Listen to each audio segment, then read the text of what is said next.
You're listening to Force Majeure, an actual play Star Wars podcast. My name is Adam and I'm your host.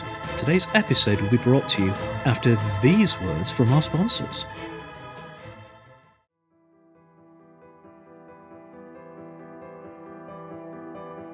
It is said that all art is subjective, and that to pin your hopes on interpretation is the act of a coward. It is said that a tear in the eye of a clown is worth more than the hat of a troubadour, all resplendent in sequins which hide the truth.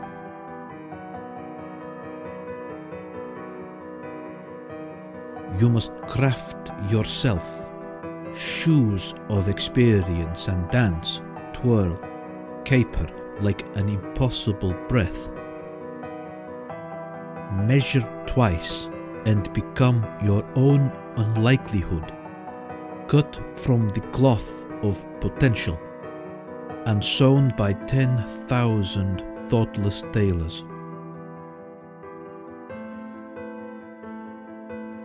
Embrace the void and know that even the indifference of infinity is but a moment in time and will pass.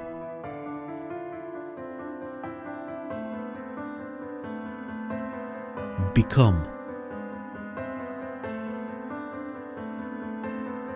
This message paid for by the 12 salacious friends of Oom.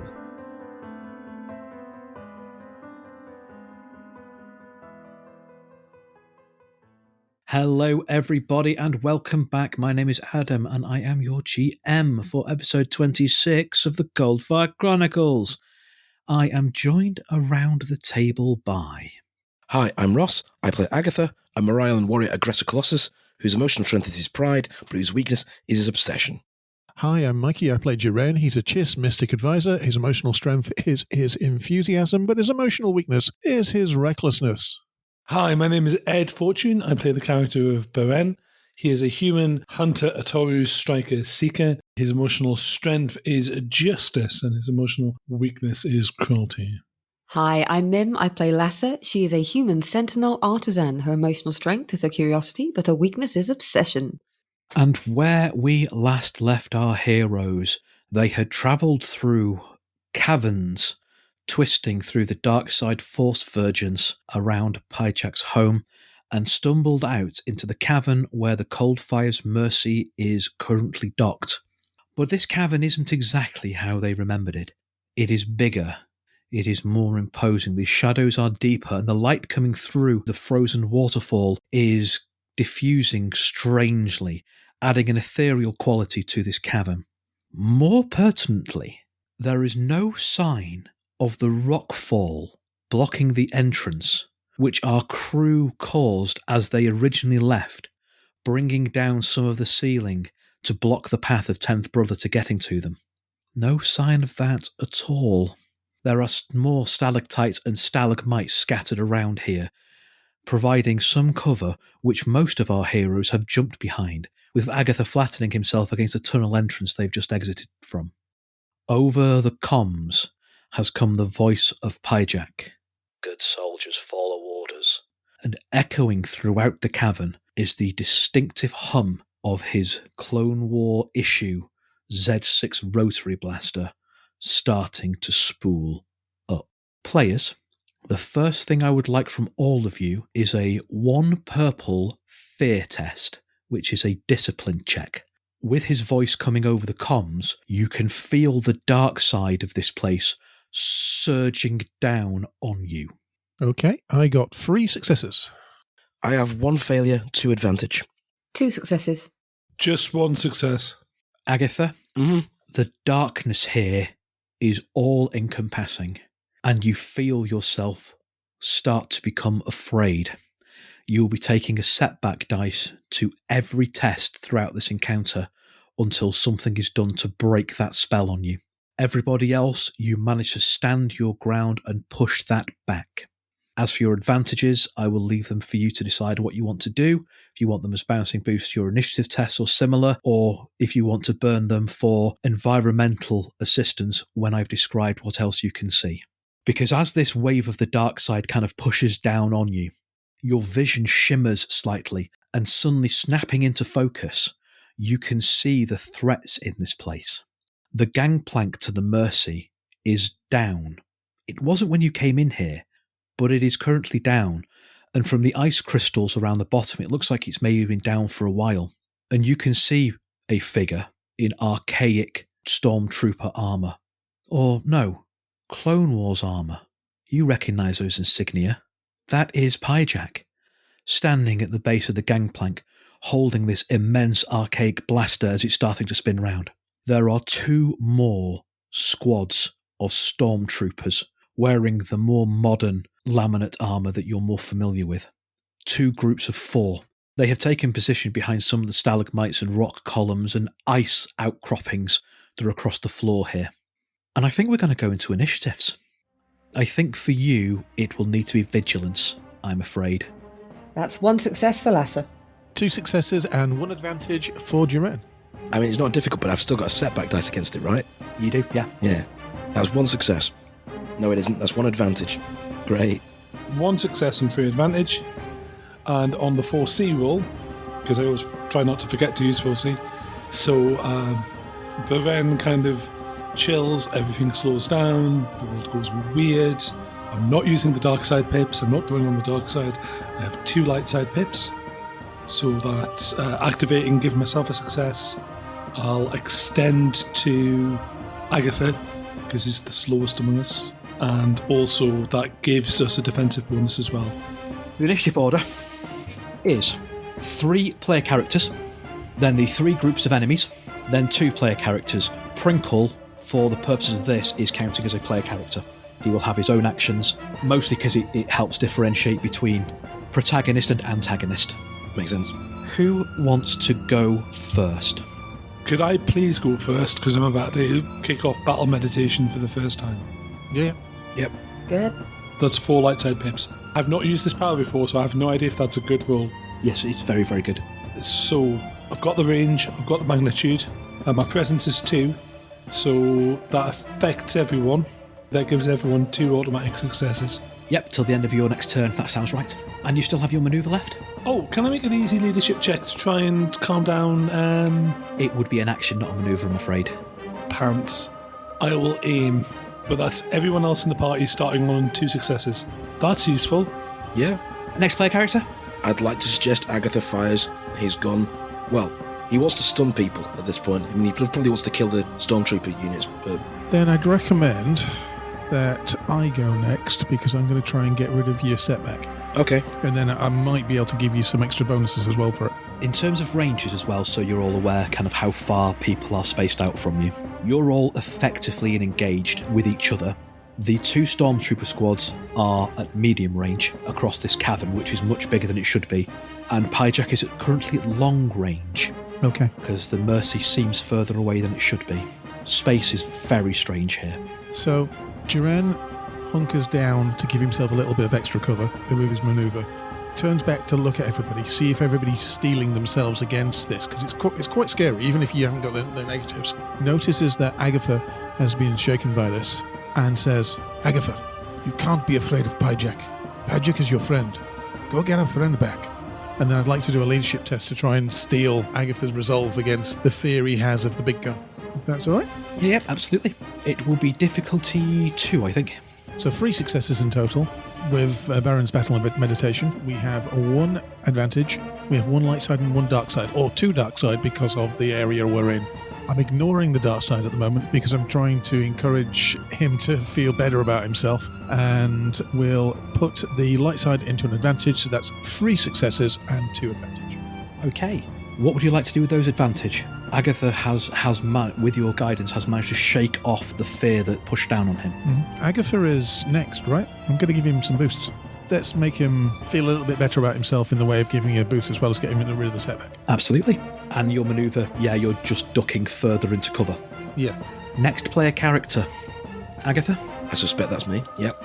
Agatha's learned from the last time he charged a bunch of stormtroopers, and he's not thinking, I'm going to charge a bunch of stormtroopers again because that hurt last time. However, charging a bunch of stormtroopers while firing a stun gun sounds much more up Agatha's street right now.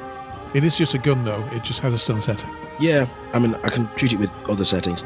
I'm going to aim for the stormtrooper. So if you imagine almost like a V shape, Yeah. with the tip of the V is Pyjak on the gangplank of the Mercy, who is at long range, and then the ends of the wings of the V is a group of 4 stormtroopers each at medium range, kind of scattered, one on the left-hand side of the cavern, one on the right-hand side of the cavern. I'm going to pick the squadron to the left-hand side of the cavern. I'm going to aim, and I'm going to fire my gun on full power. So it will be a ranged heavy test. They are at medium range, so it is 2 purple is your base difficulty. They have 2 setback dice worth of cover, Okay. and you get 2 boost from Jiren reassuring you about what you need to do, Okay. and a further boost if you are spending a maneuver to aim. I will spend a further boost to aim. Okay, with the 2 successes we all automatically got, that's 1 success. Wow. Well, I suppose you're not really a shootist. Maybe you should have run in. Yeah, well, yes. That's with the +2 bonus, yeah? Yeah. Wow. So 1 success. Anything else on there? I mean, 3 of those dice that were on my side came up blank, but... So there's no advantage or disadvantage or threat that is cancelled out. So it's just 1 success. Yeah, so on the plus side, I'm not advancing that... The threat clock. That's the one, yeah. You volley fire into the group of stormtroopers, and you can see that some of your bolts impact, the blaster bolts impact, but none of them drop just yet. One of them takes the brunt of it, and you can see their laminate armour cracking under the force of it, and they are clearly badly hurt, but they have not yet dropped. Okay, that could have gone better. It is their turn, and the first thing that happens is Pyjak unloads at you, Agatha. You are the most exposed at the moment. Okay. You have not jumped into cover, particularly. No, I was, back in the entranceway. I'm going to give him a setback for, partial cover, and you also have defense 2, thanks to Oberon. Do you have any other defense? I don't think you do you? 1 defense from ranged. Oh, you do have 1 defense from range, okay. That is 1 success, 1 threat, and 1 triumph. Ooh. But this is what's going to happen. Bye-bye, Agatha. Because the triumph is something positive for your enemies. And I'm also going to spend a dark side point just to really reinforce this. Because as this volley of blaster fire comes in at you, Prinkle shoves you with all of the force in his tiny body out of the way. And the 21 wounds worth of damage that you would otherwise have taken punch through his twitching form, and he collapses to the ground at your feet, Agatha, as you stumble down behind an outcropping of stalactites. And he smiles at you, and then his eyes mist over. Okay, who's up for going to the dark side for vengeance? Yeah? Yeah? Yeah. Prinkle! No! Oh man, you can't do that to us. That's my furry buddy. I know it's not good radio, but I'm not speaking to Adam anymore. The other 2 groups of stormtroopers, you can see from their body language that they're a little bit confused, because they are firing stun shots. As you've picked up from before, that is the orders they were given. There has clearly been instructions given to pick targets, which is not surprising, because these are being led by Pyjak, who knows you. And one group is going to fire at you, Baron, and the other group is going to fire at where you were, Agatha. You will be getting increased defense now because you're basically stumbled down behind a serious outcropping.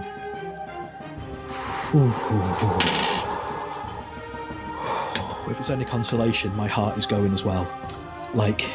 Don't speak to us. How dare you? Baron, wow, my dice are punishing me for what I just did. Good. Yeah, crikey. That is 1 success and 4 threat. So, Baron, that is 10 strain before soak, Right. but 4 threat. that you can spend on these Stormies. Whether you wish to inflict strain, whether you want to throw some setback, whether you want to strip their defence, whether, you give yourselves boosts because they've exposed themselves. My defence was 3-3 at that point, yeah? Yes, it was, yeah. I rolled 6 setback die. If I had Let's It, it would have been 5-5, which is obscene. Yeah, I'm factoring there is cover defence going in here as well. Oh, okay. Because you're, taking use of chest-high walls. Yeah, let's just get them they're totally exposed. They've taken out the stalactites as well, so they have no cover. Like, it's been a rain of shots, and several of the shots have just caused the stalactites to go down. They have no cover, we only have a little bit more. And there's one threat left, so how about a boost to anyone targeting them as well? Yeah, that sounds great. And the ones on you, Agatha? Yep. Do even worse. I rolled 7 fails. Let me just... Well, they are stormtroopers. Yeah, they fail. No advantage, no threat. It's technically a wash. It's not. They have overspent on failures, but nothing comes from that. Lasser? I've got a plan. So, Lasser is, what's a polite way of putting it? Incandescent with rage about what's just happened to Frinkle. But she's got a job to do, and she's very good at focusing on what needs to be done. I want to know if you think I can do this, because we hacked into their comms systems, and all stormtroopers have the comms built into the helmet, as we know from episode 3. I want to make the comms go mental. I want to send out a piercing, shrieking, as if massive to overload, so they're either going to have to take their helmets off, or it's going to disorientate them until they can shut down the system. Yeah. Computers test. I think difficulty's going to be 2, but I'm going to put 2 setback on there because it's an encrypted system that you're trying to... I know you have an in, but to try and broadcast that out, I think it's going to be 2 setback. Don't forget 2 successes. Yeah, and 2 automatic successes from battle meditation. Well, that's going to be good, because you know what my rolling is like. I've been desperately looking around to see if there was anything else I could do to help it, but now I'm just flailing. So You can flip a light side point. You've got 3 at the moment. I think I'm going to do that, because if this goes well, it might take them out and let us just get close to Pyjack. So sorry guys, I'm going to flip that light side. I love it when things work. Mim's rolled dice and something good has happened. Yeah. What have you done with the dice, Mim? Can you do that more often?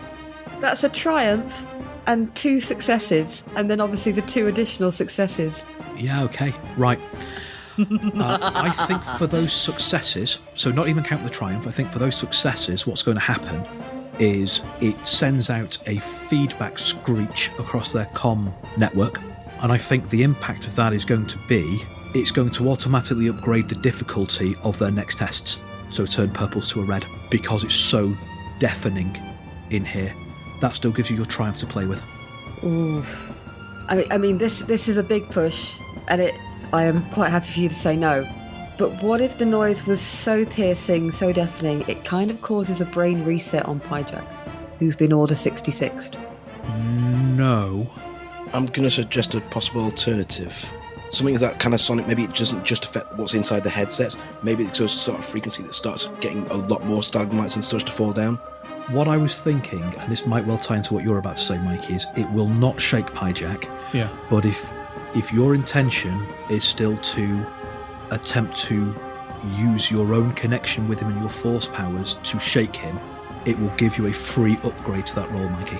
I wasn't actually going to say that because I've got something else I need to do next turn now. But maybe it doesn't shake him out of it, but maybe he either misses the next turn or loses some ability while he's... I will let it stagger him, so he will miss the next turn. Yeah, because he's got a nasty weapon. He has, and he's on an older system, so maybe it hasn't got the same fail-safes that the modern Stormtrooper armors have. So it really...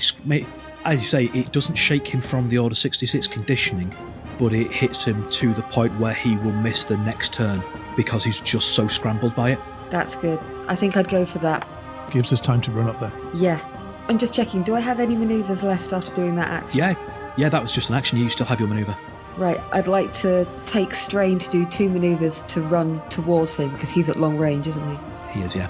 So that would get you to short range to him, roughly on a level with the 2 groups of stormtroopers, though. However, I will let you, because I'm assuming you are, move from cover to cover to cover, so you're not just charging. Yeah. She might be angry and not thinking as clearly as usual, but she's not she's not as bold as Agatha. We are back round to the top of initiative, and it's 3 player characters to go. Does anyone object to me going? The only thing I'd say, Ed, is your battle meditation lasts until the end of your next turn. Oh.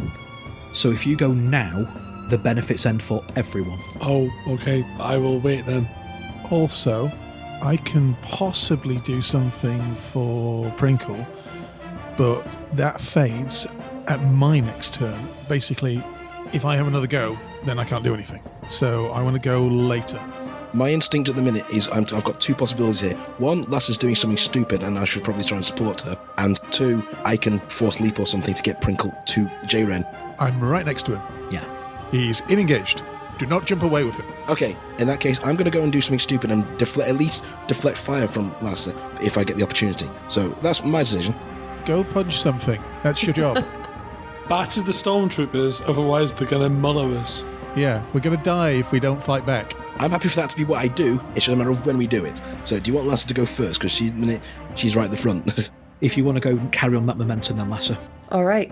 Okay, so I'm going to try and keep hiding vaguely between rocks. I want to try and get behind him so that he can't see me while he's still stressing out over the noise and tangle him in the net. So he's at the base of the gangplank. Yeah. At the moment. You can get past him because he has the brain scramblies at the moment. It will be 2 manoeuvres, however, to get past him and then behind him. All right.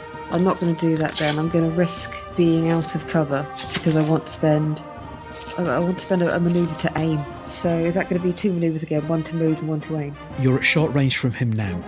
So if you want to shoot him from here, it's only 1 purple. As opposed to if you get right up close to him where it's more difficult, I think, with this, because it's a bit of a bulky thingamabob. So in that case, I'll stay where I am. I'll spend a manoeuvre to aim. He's short range, so the base difficulty is 1. He has adversary 1, so that upgrades it 1, so your base difficulty is a single red. I'm going to say that because he is all scrambled, he has lost all of his defence. So it's just a single red. Alright, what am I using to fire this thing? It is ranged heavy. Yes! That's what I needed to hear. Okay, so I've got 1 yellow and 1 green versus his 1 red. Yep, and a boost because of your aim. Yeah, we're going for it. This is fantastic. 2 success and 1 advantage. Okay. Ordinarily, you would need to spend advantage to activate the ensnare, but the whole point of it is it's a net gun. I know that the net grenades do the same, they just do it. So, it doesn't do enough damage to get through his armour, because he's wearing laminate armour, but the net does go around him. He will be ensnared for 3 turns, which means that even when the brain scramblies wear off, he will have lost his manoeuvres, as he's just tangled up in this net gun. Alright. What does that look like then, Lasser? At first, she's hugging a rock, and she's psyching herself up for this, because, you know, in those brief moments when you realise you have done something a bit stupid, and then you realise that the only option is to keep going. She's had that of, okay, I'm behind a rock, and now I have to not be behind a rock. And she leaps out and stares at Pyjack, and she just says, I am sorry, mate, and shoots him, and then dives kind of onto the floor as well, because she realises that she's now standing there and people could fire at her. I would say she dives and goes close to him, but I don't have the manoeuvres for that, so it's just... You can certainly dive back into cover for free, though. That's absolutely fine. I think she's just going to hit the deck, because she doesn't want to end up further away from Pyjack. She's going to want to get closer to him to get that big gun out of his way. Next player character. I think Agatha's going to go and charge in, because what we need right now is for there to be an alternative target. I'm going to charge it towards the stormtroopers. Which group? The ones that you shot at before on the left? I'm going to charge it directly at them. So I'm going to spend a force leap manoeuvre to charge into combat. If I get there, I'm presumably going to aim and then smack someone in the head. Like a falling eagle strike, kind of leap up the air and then just descend from on high with your fist out. I mean, it's like Lasser. It's a. I won't say it's not like Lasser. It's not like a rage thing, but it's nevertheless he's scrabbling from being shoved aside by Prinkle, and he's just scrambling to get back up and get into combat. And something in him is burning now. I'm going to hit these guys back. Roll your force die. Let's see what your pips do. My pips are 2 light side and a dark side, plus the dark side of the cavern. So you can just spend the 2 light side without having to draw on the dark for this. Yep, so Agatha leaps across the room and cannonballs into the stormtroopers, not too far away from Larsa. So it is, base difficulty is 2 purple, they have no defense, and I'm going to give you an extra boost because they have been short-circuited by the comms. 2 success, 2 advantages. So first of all, what is your base damage before we start looking at spending force points? I presume you're using your Vibronux. Yeah, base damage is 4. So that goes to 6. They have a soak of 5, and you've got Pierce 1, Pierce 2 in your Vibronux? Pierce 1, vicious and disoriented. At the moment, without drawing on the dark side, only 3 wounds of damage will be going through to this group of stormtroopers. Their armour is very tough. For every dark side point you draw upon, or for every force point you draw upon, you will increase that damage. And I've got 3 dark side pips to draw upon. Is that including the bonus one from Yeah, I only rolled 2 dark side pips. Okay. I think at this point we want to cause a lot of damage very quickly. I think Agatha's going to join in. With the shrapnel injury from your original shooting, that combined power is enough to take out 2 of this group of 4 stormtroopers. So what does that look like then, as you pull all of this dark energy into you? Agatha just leapt across the room like a banshee and has just grabbed 2 of them and smacked them both together. I imagine the helmets are mashed against each other to the point of nearly the point of fusing with each other in a scream. How much that's intimidated the other 2 that are right next to them at the time, I'm about to find out. But at the minute, I have improvised cover for myself. I've got 2 stormtroopers making an armoured shield right in front of me here right now. Roy would be very proud. I'm hoping that has distracted someone from Larsa. I think that's fair to say, yes. It is the next player character to go, and this will be the last PC before the Stormies get their chance to reciprocate. Ed, I don't think I'm going to get any advantage from your battle meditation just doing a base force power. So, I think you should try and stop them from shooting back. How many groups are left? There's 1.5. There's 2 groups. Yeah. There is a unharmed group of 4, which is on the right-hand side of the cavern, who are the ones that shot at Agatha last turn and missed. And then there is the other group that are now down to 2, which Agatha has crashed into on the left-hand side. Right. I'll take the larger group because I don't want to accidentally hit Agatha, even though I am good. I've still got my aiming from the last turn. Yep. I'm going to hustle towards cover. Close a distance, then use for maneuver. Yeah, okay. Put it to short range. Spell a maneuver to get into short range. Hunker down. Take a shot. I was thinking about stunning Pyjak, but to be honest, he's busy, so we've got time. So we might as well take down the stormtroopers. They still have 2 defense because this group are still behind cover. Oh wow, okay. Done it again, Adam. 3 advantage. 7 success. Okay. Remember that you don't get the bonuses from your own battle meditation. Yeah, no, that's not adding that. Oh, I haven't added my light side. My force die.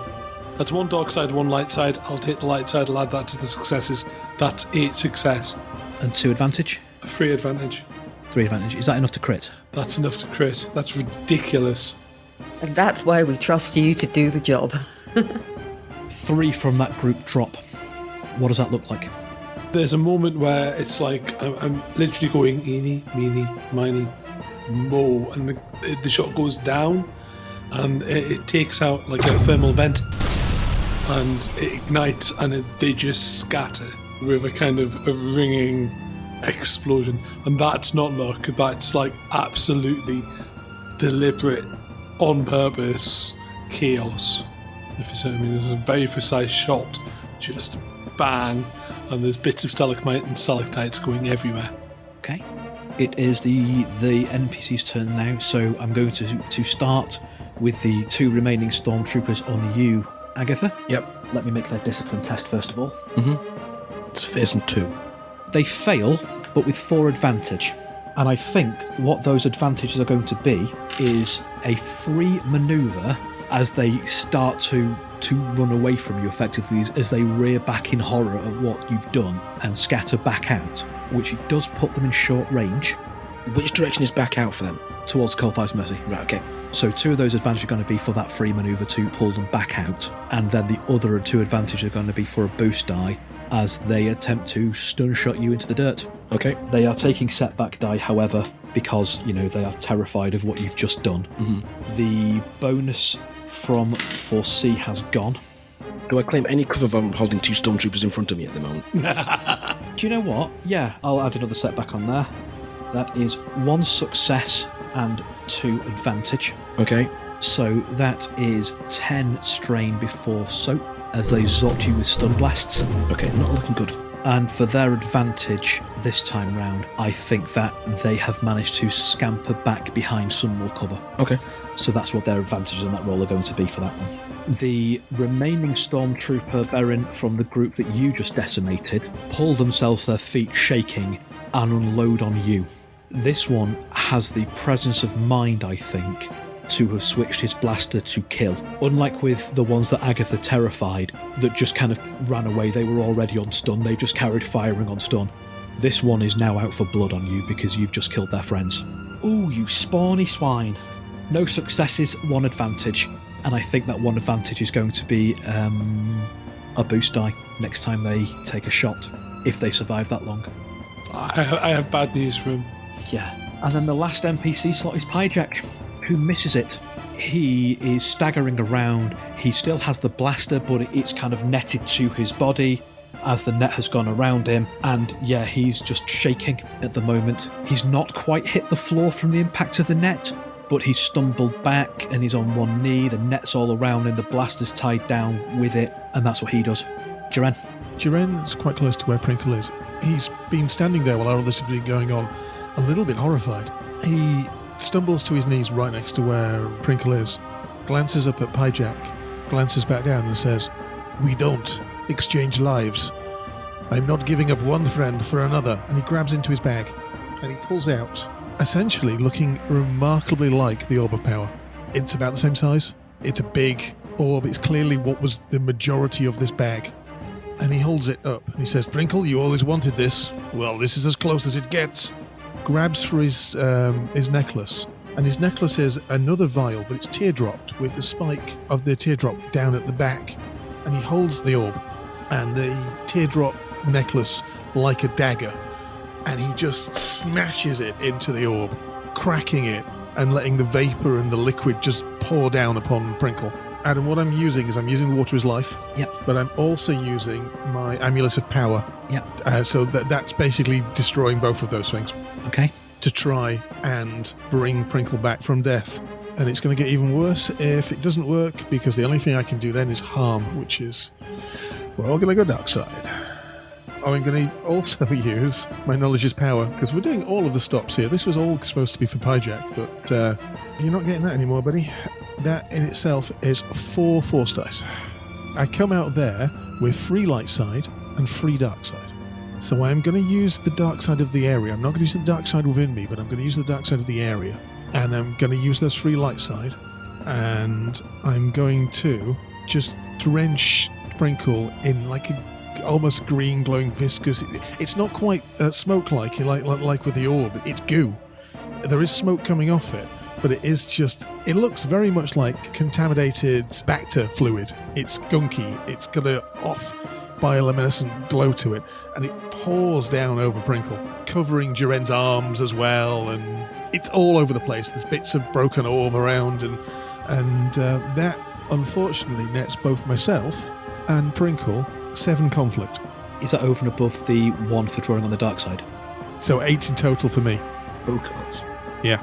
But it should bring Prinkle back. It's a horrible thing to use, but it was my way of getting Pyjack back if need be. Now we need to shoot him. So this is the Water of Life. This is not the Force Heal supercharged thing. This is the Water of Life. Does Prinkle need to make a test, or does it just work? I can't remember. Daunting, yeah. Discipline or resilience check. Yeah, we're going to do that. That's right. So it's 4 difficulty. It's not guaranteed, but we'll give it a go. Would you like to spend a light side point to upgrade Prinkle's dice? His resilience is higher. He's currently rolling 1 yellow, 1 green. Let's give him a fair chance, shall we, guys? Yeah. Yes. Yeah. I'm really sorry. It is a failure with an advantage. What? Well, on the plus side, he doesn't get all that conflict. Pringle. Yeah, I'm really sorry. There was 4 failures on the dice. He is slipping beyond the reach of the water of life. Yeah. It was 3 conflict, not 8. Was he it? gave you. Oh, sorry. I was looking at the thing I'm Yeah. going to try next, which is even worse. The water of life pours over Prinkle, and it seeps into his wounds. And just for a second, his eyes uncloud, and you see his chest start to move again, and his hand reaches up to grab yours, Jiren.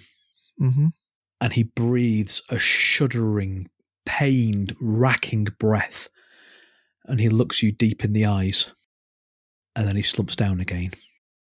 And that is where I am ending the episode for today.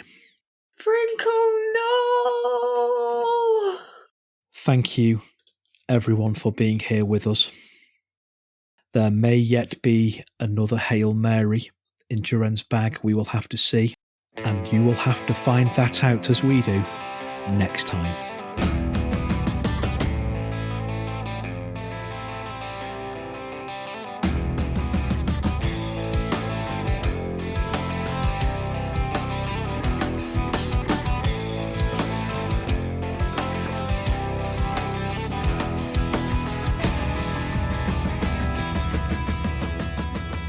Force Majeure is played using the Star Wars Force and Destiny game system by Fantasy Flight Games and Lucas Books. Our intro music for this season is Unholy Night by Kevin MacLeod, and our outro music remains Suburban Outlaw by Forget the Whale, both used with gratitude under the Creative Commons license. If you like the show and want to interact with us, we are on Twitter, we are on Facebook, we are on Instagram, all of which are at Force Majeure Pod, though Twitter is probably where you're going to find us more regularly. If you enjoy what we do and want to support the show, there's 3 ways you can do that. The first is via our Patreon at patreon.com/forcemajeurepod. The second is by buying us a coffee at ko-fi.com/forcemajeurepod. And the third way is by rating and reviewing us on iTunes, Google Play, Stitcher, anywhere where you can find us. We really like reviews. It tells us that we're telling the stories that you want to hear and helps other people find us. Thank you very much for listening. We'll see you next time.